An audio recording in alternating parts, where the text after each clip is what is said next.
Hola y bienvenidos a la capital abulense. Esta ciudad era nombrada en 1985 Patrimonio de la Humanidad por la UNESCO y hoy vamos a descubrir todo su patrimonio monumental, histórico y artístico de la mano de Jorge Díaz, guía turístico de esta ciudad. Buenas, Jorge. Hola. Veo que nos esperas en el centro de recepción de visitantes. Empieza aquí la visita, ¿no? Sí, habitualmente es de donde parten todas las rutas que se realizan por parte del Ayuntamiento, y en esta ocasión la ruta de Patrimonio de la Humanidad pues, es un recorrido de todo exterior, es un par de horas, en el cual se ve un poco lo más significativo de la ciudad. Es un poco un vistazo para aquel que viene a Ávila y quiere tener una primera impresión. Pues si quieres comenzamos ya esta ruta, que no hay tiempo que perder, y empezamos por San Vicente, si no me equivoco, Eso ¿no? Es. Vamos a San Vicente. Vamos a San Vicente.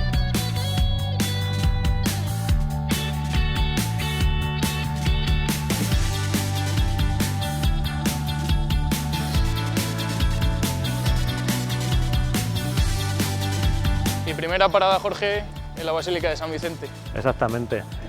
Realmente todas las rutas que salen del CRV y que son de cualquier temática, siempre se hace una parada aquí, ¿no? Es porque realmente te estás encontrando la gran Basílica de San Vicente, un templo fundamental para entender Ávila y también por su base artística, ¿no? No tiene nada que ver con el resto de templos románicos que podamos ver en la ciudad. Tiene unas dimensiones descomunales, es muy grande y tiene un simbolismo que a nadie le permanece indiferente ante él, ¿no? La verdad es que tienen muchos valores y es un poco lo que intentamos, ya que es una ruta de exteriores, que la gente luego se anime a visitarlo en su interior. Una portada que impresiona, sin duda. Impresiona mucho, la verdad es que es un románico muy puro, de una influencia muy clara francesa, pero realmente lo que se considera es que son verdaderos artesanos franceses los que vienen a tallarla, ¿no? Provenientes del Languedoc, de la zona francesa, así que es un románico muy puro, aunque es un templo que está viviendo una transformación en parte de él hacia el gótico, ¿no? Sobre todo en las partes de las bóvedas, que es donde se aprecian los arcos ligeramente apuntados. Cuéntanos un poco acerca de la historia de esta basílica. Bueno, el origen de la Basílica de San Vicente siempre está rodeado de la leyenda. Realmente toda la basílica está rodeada de un montón de simbolismos y un montón de leyenda, ¿no? Muy mágica. Muy mágica, por supuesto. Claro, es muy vendible, muy turístico hablar de todo el origen relacionado con los tres mártires, ¿no? Con Vicente, Cristeta y Sabina, y que fueran aquí sus restos depositados y que a raíz de eso se construye la basílica, la primera basílica de la cual no conocemos prácticamente nada, y después se sustituye por la que vemos. Al margen de las teorías que hay sobre ese posible origen más fantástico, lo verdad es que es un templo que tuvo una connotación y una significación en época medieval muy importante. Por eso se hace de este tamaño tan descomunal, pues realmente hay un flujo de peregrinaje muy importante. Yo siempre lo digo que no era Santiago de Compostela, pero sí que durante 2 o 3 siglos, en plena Edad Media, este templo fue continuamente, venían peregrinos a visitarlo y a hacer su peregrinaje hasta aquí, ¿no? Por eso tiene también esta connotación y estas dimensiones tan grandes, tenían que dar cabida a mucha gente. En cualquier caso, hay una iglesia, hay un templo todavía más grande en esta ciudad, que es la catedral, que es nuestra siguiente parada, ¿verdad? Eso es. La catedral, pues bueno, todo lo que es visitar, aunque sea solo su exterior y ver las portadas, ya nos llevan un rato. Pues vamos a ver la catedral. Vamos para allá.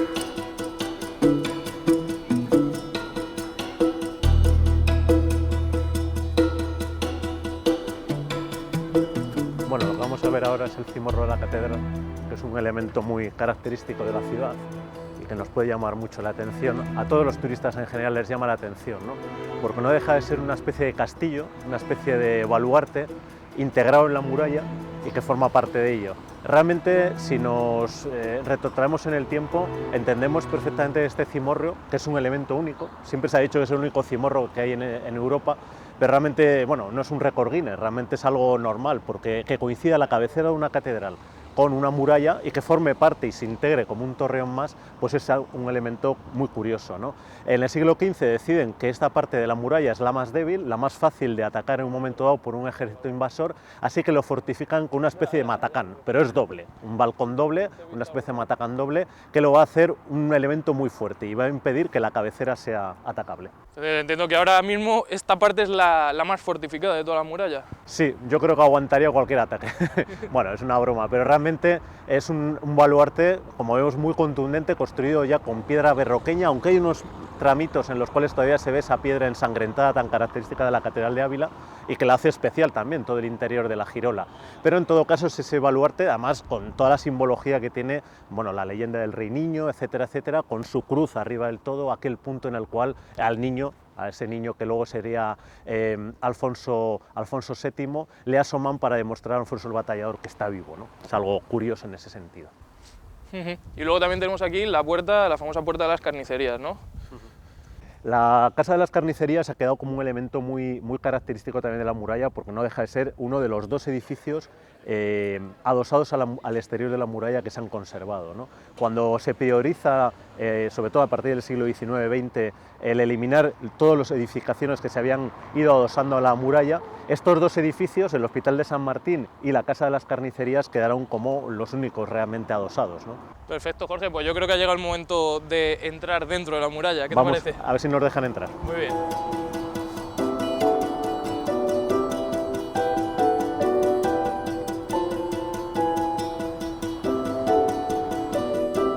Vamos a ver la portada de los Apóstoles, la lateral, que no fue originalmente la portada lateral y es, digamos, una de las características que la marcan, ¿no? Vamos a ver la que está construida con esa piedra caleña tan característica del primer románico y inicio del gótico en Ávila, ¿eh? Y aquí la tenemos. A la gente le llama mucho la atención porque no deja de ser una portada, bueno, pues muy gótica, muy representativa de ese momento, colocada en un lateral, no es la portada por la que se accede, ¿no? Ni la que se accedía antiguamente, con lo cual digamos que está en una posición un poco marginal, ¿no? Realmente no es así, o sea, la gran singularidad, o una de las grandes singularidades de la Catedral de Ávila es que tiene tres portadas, y que tiene tres portadas principales, que se van superponiendo en el tiempo, ¿no? Entonces esta, que realmente es la gótica, la inicial, en un momento dado, pues digamos, entre comillas, se cansan de ella, ¿no? Llega un momento en el que están llegando nuevos estilos artísticos, nuevas corrientes, como es en este caso ya a principios del siglo XV, y deciden que esta portada se les ha quedado un poco de moda, se ha quedado un poco anticuada, y le piden al maestro que está construyendo, el que va a construir la del siglo XV, que la desmonte y la traiga hasta este lateral, ¿eh? Esa labor que va a hacer Gil de Siloé va a hacer que se acoplen esta fachada que no estaba pensada para este lugar en un sitio que realmente no estaba preparado. Por eso el arco exterior, todo el arco exterior, al final parece que está un poco constreñido, ¿no? Las figuras de los apóstoles de los laterales, las de los extremos, las tienen que girar, ¿no? Porque no tendrían sino base para estar sustentados, cuando realmente esas esculturas estaban pensadas que se dirigiesen su mirada hacia el interior, ¿eh? Se desmontaría piedra a piedra, ¿eh? Y se traería hasta aquí para montarla, y seguramente en aquel trasiego pues se dañó, ¿eh? Hubo momentos en los que algunas de las esculturas se dañaron, etc. Si quieres vamos a la otra puerta. Muy bien. Vamos por allá.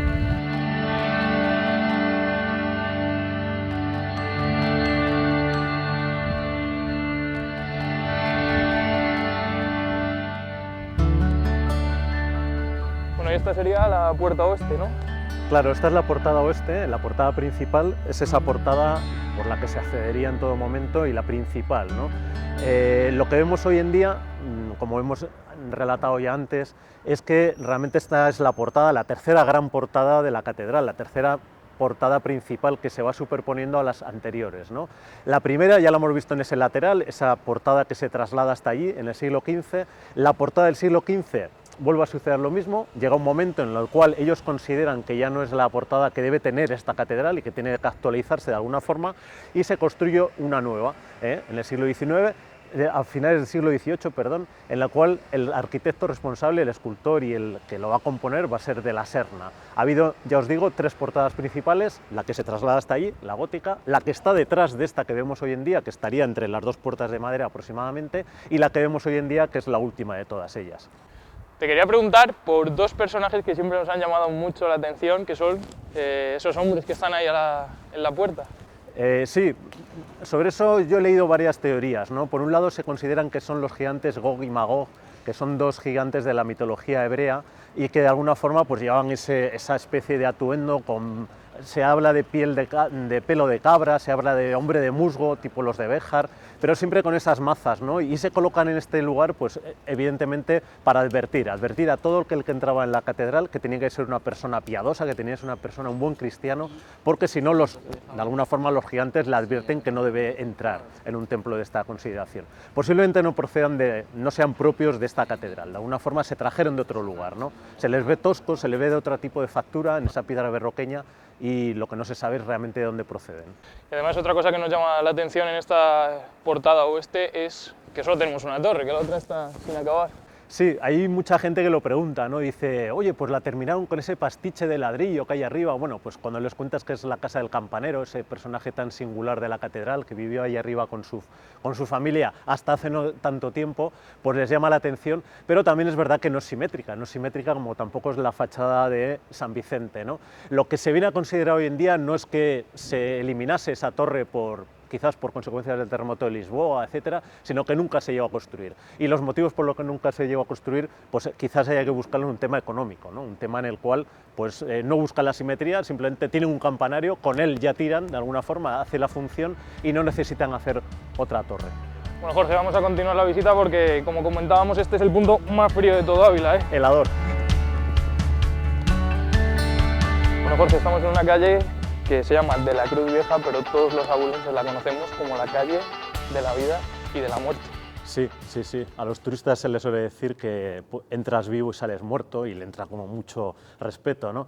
Realmente es un callejón así un poco lúgubre, siempre ha sido un poquito tenebroso en ese sentido, ¿no? Aquí la catedral, unas casas deshabitadas al otro lado y mucho pie a la leyenda, ¿no? A ser un callejón con esa simbología un poco de misterio, ¿no?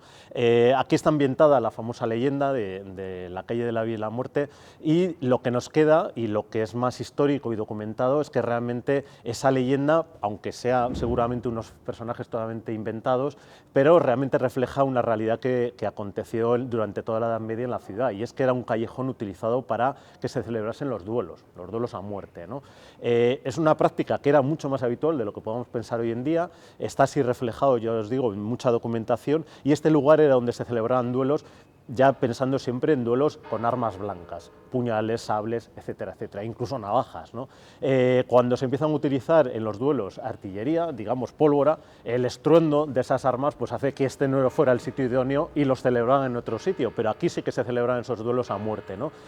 Con esa circunstancia, pues la catedral en un momento dado decide que tiene que advertir a la gente que no es el lugar adecuado para celebrar un duelo. No es que tampoco digan que no se celebren, pero que no sea aquí, porque esta calle pues amanecía todos los días con sangre, etcétera, etcétera, ¿no? Y es en ese momento cuando encargan a Pedro de Salamanca, a ese escultor que tanto trabajó en Ávila y también en la catedral, aquellos relieves de ahí arriba, ¿no? Esos relieves que simbolizan, digamos, es de alguna forma una advertencia, ¿no? Con ese medallón en el cual figura una doncella pura, una señal de belleza, casta, y en la base hay un joven que está, digamos, haciendo una actividad muy poco pecaminosa, muy poco pecadora, como es leer, ¿no? Y entre ambos dos se interpone la muerte. De alguna forma es advertir que el amor no puede ser una razón para morir, ni puede ser una razón para matar, ¿no? Así que la muerte se interpone entre los jóvenes y de alguna forma advierten, igualmente con esa cruz vieja, esa cruz de madera, que este no es el lugar adecuado para celebrar duelos a muerte. Jorge, vámonos de aquí ya, que me están entrando escalofríos. Sí.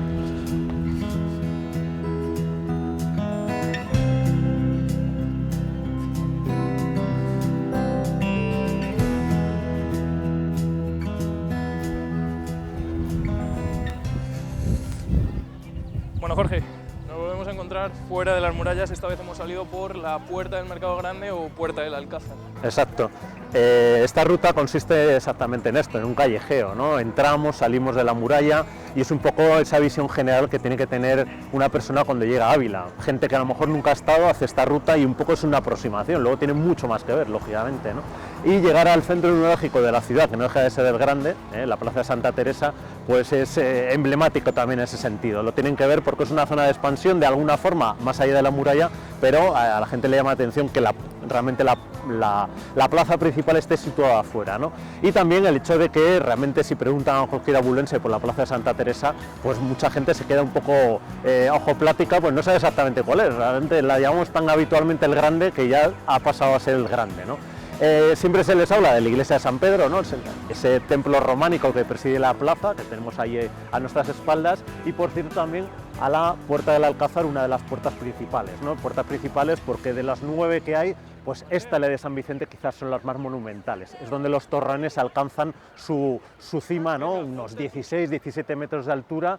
Realmente es así, no solamente por monumentalidad, por dar una imagen de una ciudad más espléndida en ese sentido, sino también porque era la zona más vulnerable. Si había un ataque, siempre se atacaría por este lado de la muralla, no de la ciudad, por el este, que era la zona más llana, era la zona más accesible, ¿no? El resto de la ciudad está rodeada de una especie de barrancos, ¿no? Sin embargo, esta zona había que fortificarla más y los torreones alcanzan por eso mismo más altura. Y además la puerta del Alcázar, supongo que aquí habría alguna fortificación también, ¿no? Claro, por eso también se les cuenta que vemos mucha muralla, pero a la gente les tenemos que explicar que había un gran cuartel. Evidentemente, las tropas que venían hasta Ávila y las tropas que guarecían la ciudad, etcétera, etcétera, tenían que tener un gran cuartel, un gran lugar donde asentarse. Y ese lugar estaba al otro lado de la Puerta del Alcázar, ocupando toda la esquina, todo el esquinazo que tenemos de la muralla, ocupando buena parte de la plaza actual de Adolfo Suárez y de lo que es el edificio actual del Banco de España. Pues si quieres ahora solo nos queda dar un paseo por el Paseo del Rastro. Eso es. Vamos para allá.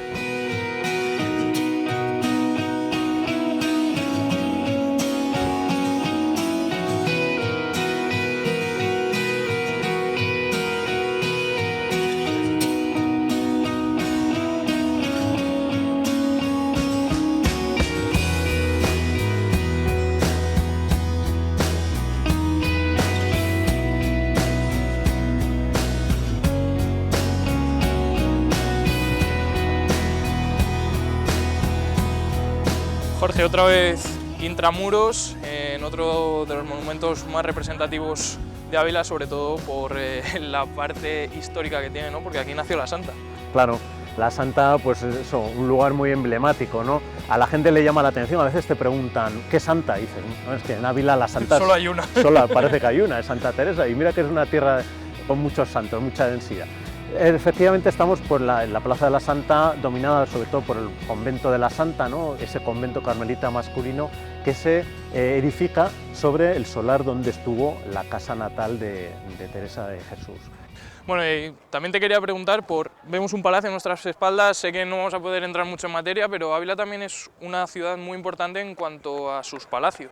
Claro, un reflejo de ese siglo XV y XVI, que fue el siglo de oro realmente de la ciudad, es la existencia todavía de 30 palacios en la ciudad, ¿no? Se conservan 30, la mayor parte dentro de la muralla, pero también otros diseminados por fuera, sobre todo en la zona oriental, y el Palacio de Blasco Núñez es pues, también muy emblemático de todo ello, esa fachada tan sólida, en sillería de granito, con pocos vanos, porque muchas de las ventanas que hay abiertas se abrieron con posterioridad, y con ese seña de identidad que es siempre buscando la cercanía de la muralla. Ya cuando les dejan edificar cerca de la muralla tratan de adosarse, ¿no? Es un buen muro, y siempre las portadas tan características también desplazadas. Nunca una portada de un palacio abulense está centrada, ¿no? Está siempre colocada hacia la derecha o la izquierda para conseguir que aquel que entraba hiciera esa entrada en esviaje y poder defender la parte interior del palacio. Es muy emblemático también en ese sentido ese tipo de portadas, sí.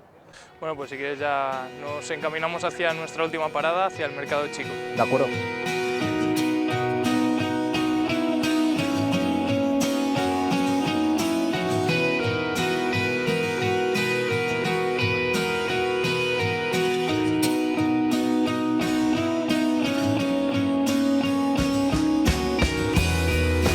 Última parada del recorrido y la casualidad ha querido que hoy haya coincidido con un día de mercado. Sí, realmente la tradición de que se haga aquí un mercado viene de muy atrás, o sea, viene desde la Edad Media, pero ya en 1494 hay un documento que asignan al Mercado Chico que se celebre los viernes. y desde entonces, digamos que podríamos decir que a lo mejor es de los mercados más antiguos de España, ¿no? Lleva ya más de 5 siglos celebrándose los viernes por la mañana.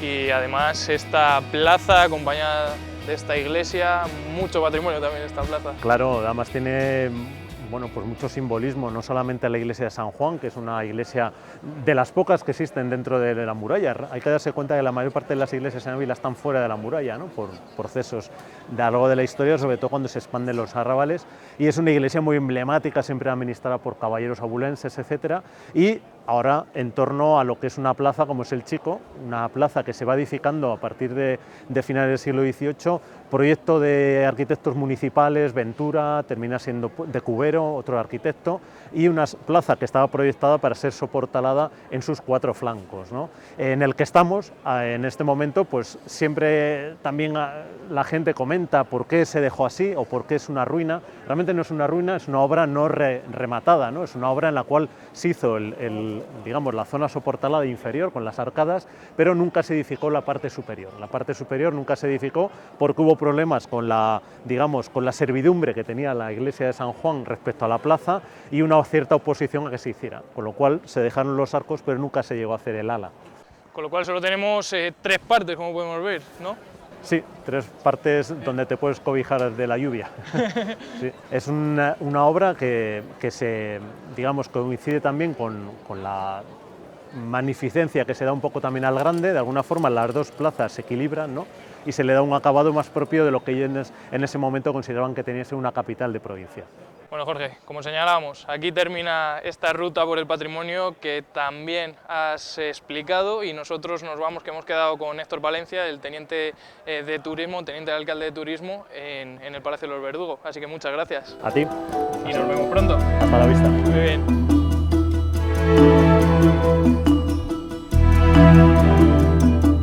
Y precisamente acudimos al Palacio de los Verdugo porque es la sede del Grupo de Ciudades Patrimonio de la Humanidad de España, y en su interior nos esperan Sonsoles Guillén, secretaria general de este grupo, y Héctor Palencia, teniente de alcalde de turismo.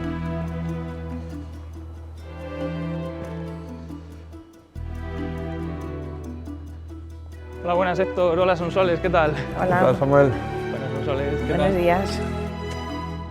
Bueno, me habéis citado aquí en el Palacio de los Verdugo porque esta es la sede, como señalaba ahora mismo, del Grupo de Ciudades Patrimonio de la Humanidad de España. ¿Pero qué es exactamente este grupo, Sonsoles? Bueno, el grupo es una asociación formada por ayuntamientos que se creó en el año 1993, por entonces las 6 primeras ciudades, que empezaron a trabajar de manera conjunta para la protección del patrimonio, para hacerse visibles como grupo de ciudades y para también tener una política turística conjunta, de así de hacer promoción turística de manera conjunta. El hecho es que además ahora empezamos siendo 6, ahora somos 15 ciudades, somos de 9 comunidades autónomas diferentes, y esto, al ser supracomunidad, nos permite tener un diálogo también directo con algunos departamentos, algunos ministerios, pues tanto para esa política turística como también para todo lo que tiene que ver con protección del patrimonio. Estos son todos los objetivos que persigue este grupo, que además, como señalabas, ha cumplido este año 25 años, con lo cual una efeméride muy importante para este grupo. Pues sí, han sido 25 años de mucho trabajo. Hemos ido creciendo, además, empezamos no solamente como ciudades, sino también en las áreas en las que hemos ido trabajando, y nos vamos adaptando a las necesidades que las ciudades van teniendo. No es lo mismo ahora que hace 25 años, ahora, por ejemplo, se está trabajando mucho en Smart Cities, también trabajamos en el Mass Heritage, lo que son ciudades inteligentes, y hay otras cosas que las hemos ido dejando un poco más de lado porque ya podemos considerar que están bastante trabajadas, pero nos vamos adaptando a los tiempos y entonces también vamos ampliando mucho las áreas de trabajo. Además, este cumpleaños se celebró con especial énfasis aquí en Ávila, con un acto muy importante. El apoyo del rey ha sido muy importante, primero del rey don Juan Carlos, que también nos apoyó en su momento, pero también sobre todo de don Felipe, que ya nos ha recibido 2 veces, y ha venido también aquí. También su madre, la reina doña Sofía, que participa siempre en todos los conciertos, en los conciertos inaugurales del ciclo de música de cámara que tenemos, en fin, que tenemos un apoyo de la Casa Real que para nosotros es un espaldarazo. Héctor, hemos hecho un acercamiento durante esta jornada al patrimonio de Ávila, un acercamiento porque sabes que el patrimonio abulense es muy profundo, muy extenso. ¿Qué tiene el patrimonio que puede atraer tanto al turismo? Bueno, el patrimonio es lo que te hace único. Al final, si Ávila tiene unos valores universales para ser declarada por la UNESCO Patrimonio de la Humanidad, es por su patrimonio, y las 15 ciudades como la Sonsoles tienen su signo diferenciador con respecto al resto de ciudades de España y del mundo por esos valores universales, con lo cual el patrimonio es lo que nos da identidad, lo que nos da tradición, lo que nos da cultura, lo que nos da historia. El patrimonio es un reflejo de la historia de nuestra ciudad, en este caso, con lo cual es el valor fundamental, el eje, la base de en este caso, no solo de la actividad patrimonial y cultural, sino también turística. A la ciudad de Ávila se viene, entre otras cosas, para conocer sobre todo el patrimonio de nuestra ciudad. Señalaba Sonsoles que el futuro pasa, por ejemplo, por las Smart Cities también en el ámbito del patrimonio, pero ¿cuáles son las vías de trabajo de aquí en adelante? A ver, en el patrimonio primero tenemos que trabajar con la conservación del patrimonio. Tenemos que dejar a las generaciones futuras el patrimonio en mejor estado del que lo recibimos. Tenemos que rehabilitar, se ha hecho un esfuerzo en los últimos años en nuestra ciudad de poner en valor palacios como este, que estaban casi en la ruina, ahora se han puesto en valor y luego se les ha dado un uso. Lo mismo con el Palacio Superumna, por ejemplo, dos palacios del siglo XVI, de los más de 25 que tiene la ciudad, que son de titularidad municipal, pero iniciativas privadas o institucionales, pues durante estos años han conseguido poner en valor la mayoría del patrimonio. Nos queda mucho todavía por hacer, pero se ha hecho un largo recorrido. Ahora mismo, por ejemplo, estamos rehabilitando las tenerías judías, unas excavaciones arqueológicas que se iniciaron hace mucho tiempo, pero que ahora por fin, y gracias al apoyo del 1,5% cultural a través de Iberpistas, por ejemplo, pues se está poniendo en valor la muralla de Ávila, que en los últimos años ha conseguido rehabilitar casi en su totalidad su perímetro, el descubrimiento y puesta en valor del cementerio judío, los hornos posmedievales, la propia apertura del Palacio de Superunda. En definitiva, la línea de la recuperación y la puesta en valor del patrimonio y que tenga vida. Por un lado hay que, lógicamente, rehabilitar y conservar el patrimonio, pero luego el siguiente objetivo es que ese patrimonio sea disfrutado por la ciudadanía, no solo por el turista, sino por el abulense, y ese es uno de los grandes logros y de los grandes objetivos que tiene la política patrimonial en cualquier ciudad. Y, lógicamente, en el siglo actual, pues la aplicación de las nuevas tecnologías al control del patrimonio para mejorar esa conservación, e incluso los factores externos, no solo los meteorológicos, sino incluso también los propios humanos, pues cómo afectan al patrimonio. Bueno, pues esa política de Smart Cities, como contabas Sonsoles y decías tú, que Ávila está siendo pionera en varios programas europeos, bueno, pues ayuda a conocer mejor y a hacer políticas más adecuadas y más ajustadas para conservar el patrimonio abulense. Pues muchas gracias, y nosotros solo nos queda una cosa, que es invitar a la gente a que salga a la calle, a que descubra. Esto solo ha sido una aproximación al patrimonio, y fuera hay mucho monumento, hay un patrimonio muy extenso que descubrir, y desde aquí dejamos esta invitación. Nos despedimos desde el Palacio de los Verdugo.